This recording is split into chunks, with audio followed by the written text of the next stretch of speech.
So if you, fuck! Can we redo it? Can we redo it, Jordan? No, Kenzie, this isn't your Instagram stories. You are live right now. We're live? I'm so sorry. Okay.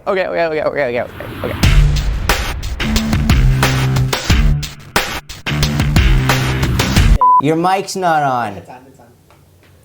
Sorry, it is. Can I get some milk? Is that lactose free?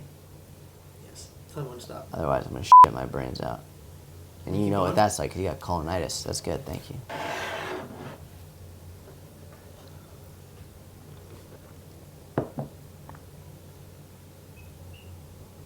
Nothing like a good glass of milk. Welcome back to another episode of NBSFN, your no bullshit fitness news, where we don't believe in political correctness. Do we, Rico?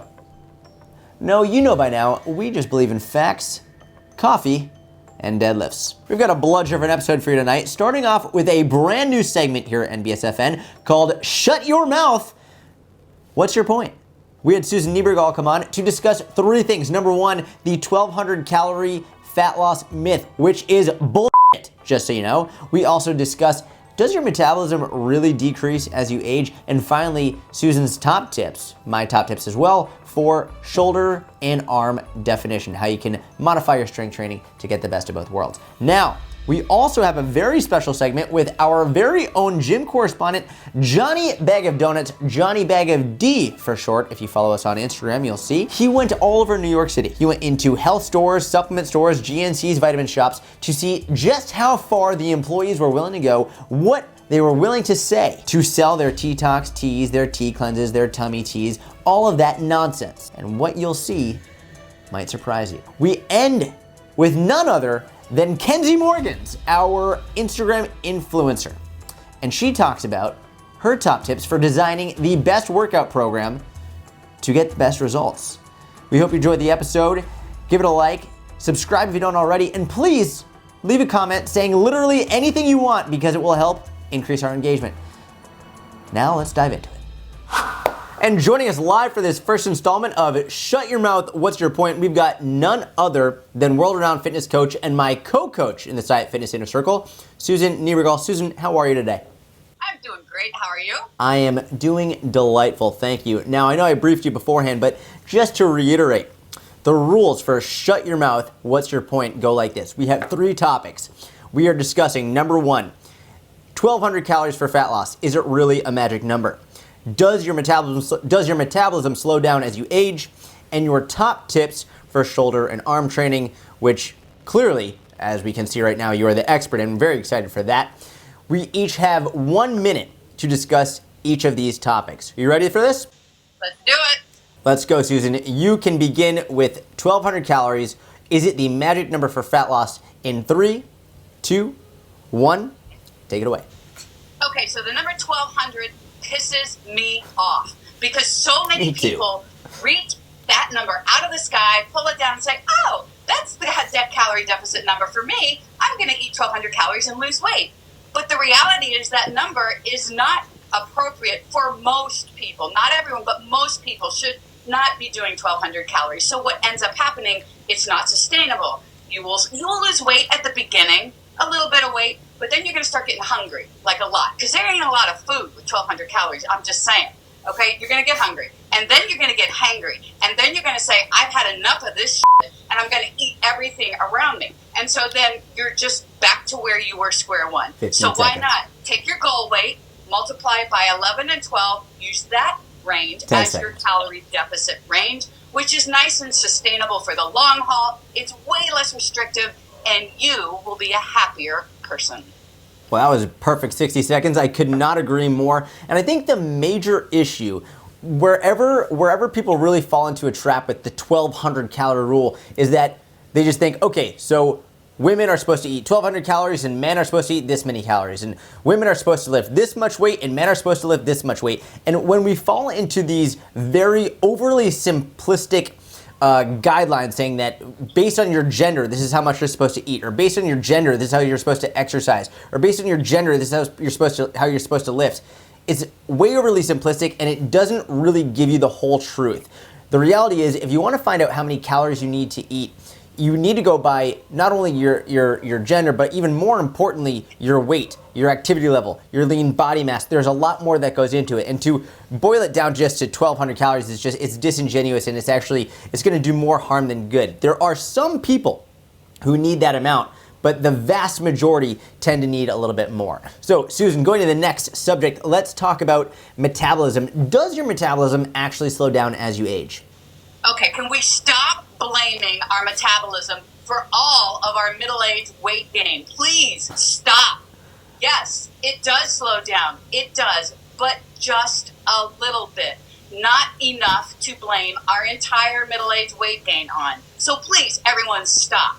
What has really happened is that over the course of many, many years, we have become less active.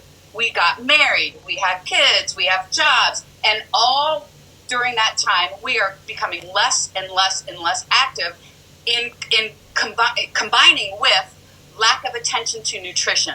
We are not paying attention to our nutrition. So that is the perfect storm for middle-aged weight loss. So what do we need to do? We do need to dial in our nutrition. We do need to move every day, strength train, and the good news is we can control it all. Perfect. Absolutely incredible. And the part that I want to add to this, I couldn't agree more. Metabolism does slow down as you age. There's no question about it. But most people will use that as an excuse to just throw it in altogether. Well, why bother eating better if my metabolism is slowing down? Why bother going to the gym? Why bother exercising if I know my metabolism is decreasing anyway? What is the point? And one thing that's been really interesting to me is all of the research that shows metabolism does slow down. It's been done on people who weren't consistently strength training. It has been done on people who weren't consistently eating a higher protein diet. It would be very interesting for me to look at a newer generation of studies of people who have been strength training. They do have a higher level of body mass, of lean body mass. They do have a higher protein diet, because I have a very good feeling that if we do that consistently as we age, metabolism will not drop nearly as much as we actually think it will. So Susan, finally, top tips for shoulders and arm training. Okay, here's your shoulder recipe. Train them 2, maybe 3 times a week, but you don't have to have a shoulder day. I've never had a shoulder day in 58 years, and I probably will never have a shoulder day. Start with a big compound lift, followed by more isolated accessory moves. And here's the really important thing. Train in all rep and weight ranges, not just one, not just all heavy and low, and not just light and a lot of reps. You have to train all rep ranges. Your shoulders will benefit greatly from all of that. And they're also going to benefit greatly from variety. So cables, dumbbells, barbells, everything. And please, slow the down. Stop. Please stop with the momentum and make your shoulders do the work. Perfect. Don't forget, you have to train all 3 parts of your shoulders. Don't forget about the guys in the back. They're extremely neglected, I think. And my personal favorite exercise is anything seated to help isolate the muscles. I love a cable for a lateral and rear delts. And of course, I love chin-ups.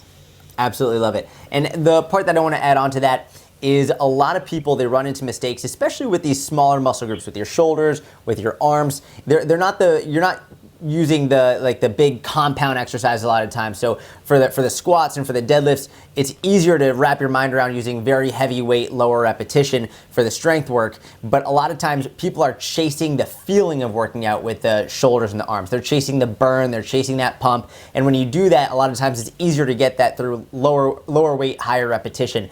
But you're missing out on progressive overload if you're not hitting that 5, 8, 12 repetition range. So start your shoulder workouts, your arm workouts with that heavier weight, lower repetition, 5, 8, 12.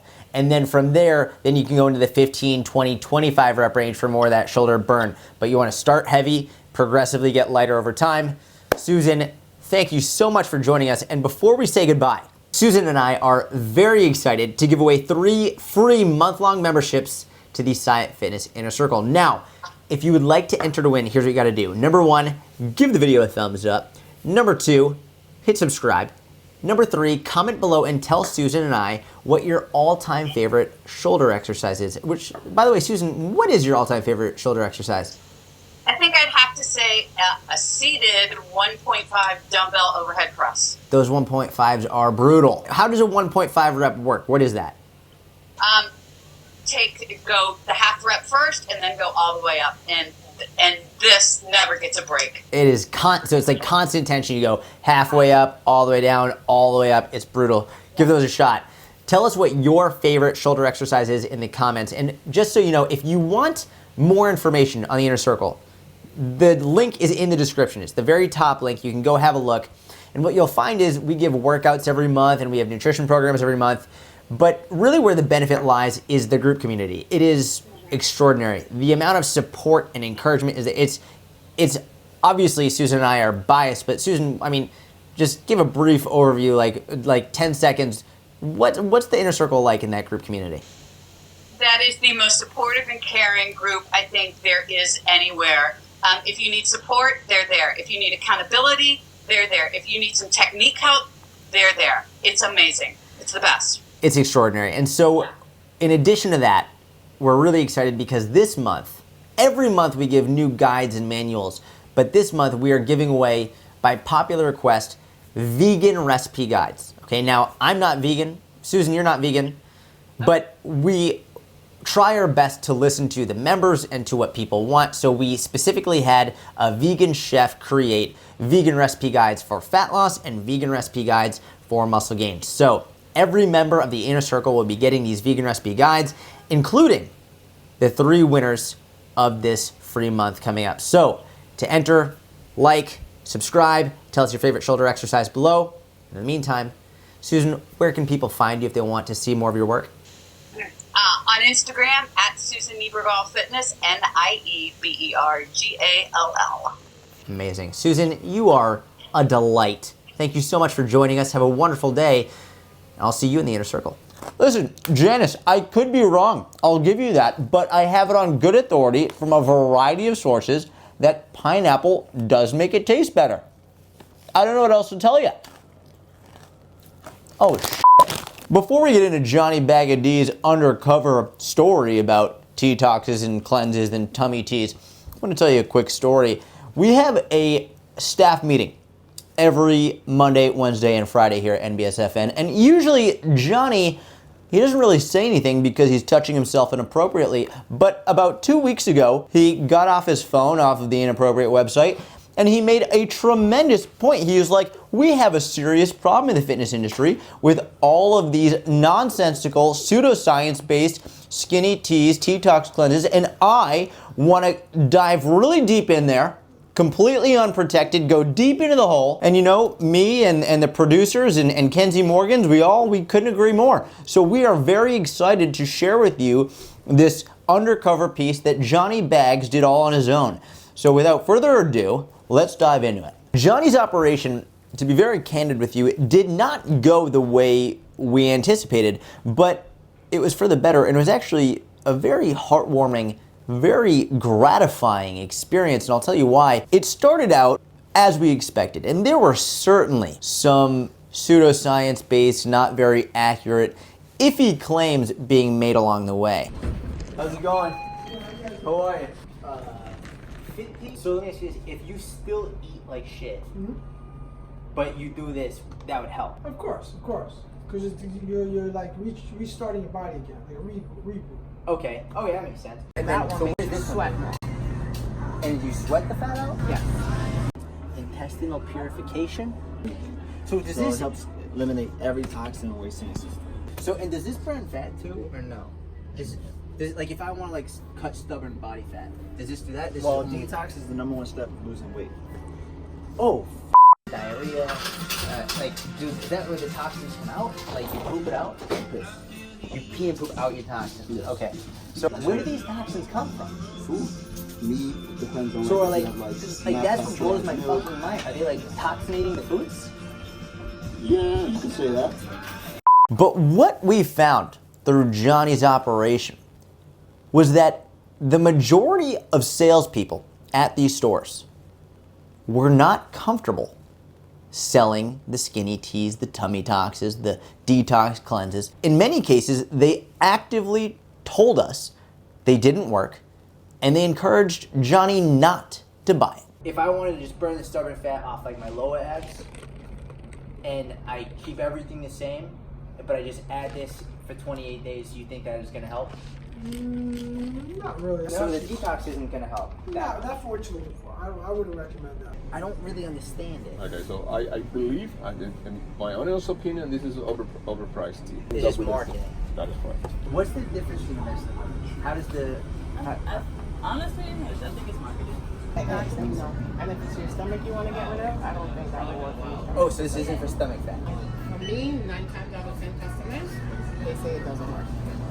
Really? Now, how or why Johnny came up with some of these questions is utterly bewildering, to say the least. But I'm trying to get my girlfriend pregnant with this, like, cause I don't want like my kid to have a hand coming out of his head. Like, would this fuck with my semen? But this brings up a very good point, especially for the personal trainers and nutrition coaches watching. There's a time and a place to call out the bad and the negative in the industry, because there's absolutely people trying to take advantage of consumers by selling them a quick fix and things that don't work. When we look at this and Johnny Bags' operation, when we go right in the belly of the beast, we can really see that it's not as bad as a lot of us make it out to be. And what really plays out in so many aspects of life is negativity is much louder than positivity, even though there's far less of it. Now again,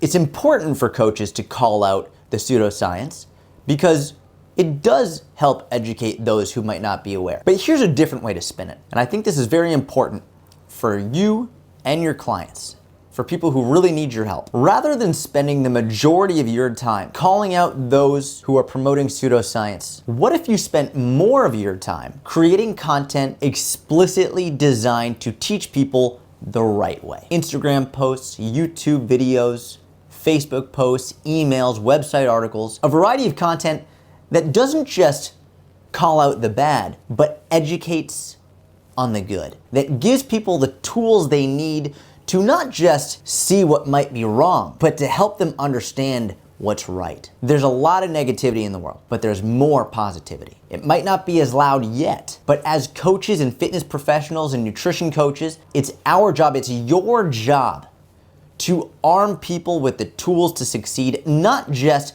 to contribute to the noise. And if you can use your social media platforms to help more people by giving them the tools they need to succeed and teaching them how to succeed on their own, here at NBSFN, we would call that a major success. Now on that note, I want to give a heartfelt thank you to each of the employees at GNC and Vitamin Shop for being honest, for having integrity. It would have been very easy to try and make a commission, to look at the script and just try and sell this random hole on these products that don't really work. But you've shown that positivity wins. And in this day and age in which so many of us question the good and the positivity and where our culture and society is going, I want to say thank you for doing your part in making our world a better, more honest, and healthier place. Moving right along, we've got our very own Kenzie Morgans, self-proclaimed fitness Instagram influencer, who swore on the Bible that she put together a very science-based set of rules that you can follow to design the best workout program to get stronger, burn more fat, more athletic. I don't know what else she promised, but let's see what she's got for us. Kenzie, Jesus, Oh my God, Kenzie, Samantha, that was disgusting. What the f? Smells like spoiled chia seeds and like Kenzie, rotten- we're live. I'm live. Oh Come my God. What are on. you telling you stupid? Hi Jordan, I'm so sorry. That was super unprofessional. I'm really sorry. Listen, my name is Kenzie Morgans and I'm reporting live for NBSFN No Bullshit Fitness News, the best fitness news in literally ever. Today we're talking about workouts, okay, and how you can write the best workout for the best results. And basically, we came up with this because I've been getting like hundreds of thousands, probably millions of requests that I was like, Kenzie, what do you do for your workouts? Kenzie, what's the best exercise? I just get so many questions every day. And I even think my Instagram froze once because I get so many messages. It's like, it's all the time, messages. Before we talk about the best workouts, I wanna give you a little fit tip. Basically this, here's the deal. This is pre-workout. And if you don't know what pre-workout is, it basically like hypes you the f up. You could have the best workout program in the world and you could be super consistent and your diet could be super good, but if you aren't using pre-workout, then your results aren't gonna exist. They will just flat out not be there. If you wanna get the best results, you have to use pre-workout. Now, here's just a little like sneakeroonie for all of my Instagram fitness influencers. If you wanna make some extra money, check this out. You go in your stories. You go right in your stories, okay? You use the swipe up feature and you tell them to buy your pre-workout with your code, okay? So for me, example, my code is Kenzie202010S. And I always say, if you want the best results like me, then you have to put Kenzie 202010S code in there, because then I can also get some cash for recommending this pre-workout to you, okay? So if you, can we redo it? Can we redo it, Jordan? No, Kenzie, this isn't your Instagram stories. You are live right now. We're live? I'm so sorry. Okay. If you want to write the best workouts, you have to have the best Instagram post. That's how it works. Now, if you want the best Instagram post, you have to have a super catchy thumbnail. And if you want a catchy thumbnail, it doesn't matter if you're working your butt or you're working your, who the f is that? Doesn't matter if you're working your butt or you're working your shoulder or you're working your chest. You just want to make sure that your thumbnail is your straight up ass, okay? As long as your thumbnail is your butt, you're gonna get so many more views. Phil, can you just cut her off? She's embarrassing the entire station. Anyway, so Kenzie, sweetheart, we're gonna have to let you go. Clearly you've got a lot going on. So now I'm gonna take over and I'm gonna cover the how to design a workout. Now I know Kenzie made a pretty big statement saying that your workouts are worthless if you're not supplementing properly, but the reality is the opposite could not be more true. Most important are your workouts. You do not need supplements, never mind pre-workout. All I drink is coffee. You don't need pre-workout. If you want it, that's fine. It's not going to radically change your results. Supplements are supplementary. And the reality is, the only time you should take them is once your training and nutrition are already in check and habits. Okay? Now, when we're looking at how to design a workout program, I'm gonna break it down into 4 simple and easy to understand steps. I could spend much longer talking about it. In fact, if you'd like me to do a separate video outside of NBSFN, very similar to how many calories should you be eating video that I did, let me know in the comments section, because I would love to go more in detail. And if you'd like that, if you think you'd benefit from it, let me know in the comment section that you want a full in-depth video, because I can really break each of these down into more explicit, specific topics for you. The first step is the warm-up, okay? And I know this is the most boring one, and I'm sure there are gonna be a lot of people who are fast-forwarding through this, and the warm-up is essential, okay? And I don't say that to scare or fear-monger, it's true. I know there are a lot of people out there who say warm-ups aren't necessary. If you're in the wild, you wouldn't have time to warm up. I'm like, and if you're in the wild and you pull your hamstring, you're getting eaten by the fucking mountain lion. Let's warm up. You don't need that long. Generally 5 to 10 minutes is plenty. I like to go in a 3-step series in my warm-up. And I know there are gonna be a lot of people being like, stretch? You shouldn't be stretching before lifting weights, it's ridiculous. The 3-step series is this: stretch, activate, move.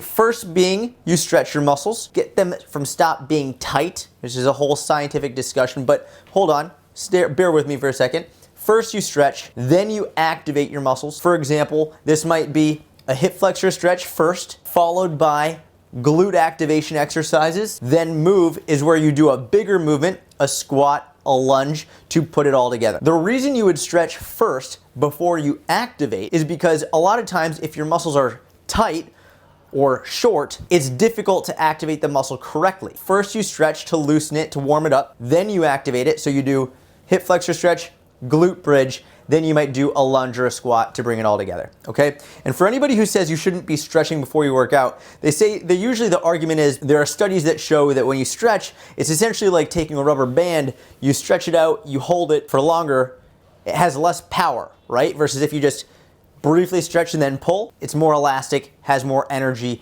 goes further. And they say that transfers into weightlifting, because if you stretch before you lift, you're not gonna have as much power. And technically, they're correct. That's absolutely true, but that's true for the top 0.001% of elite lifters. The fact of the matter is, most people who work regular jobs and are sitting down most of the day and might have hip pain or back pain would do very well for a little extra stretching, even if it does mean it takes 1 or 2% off your maximal strength. Not that big of a deal, not to mention, it's not gonna happen. The second aspect of your workout, and this is more getting into the strength part, is your main movement.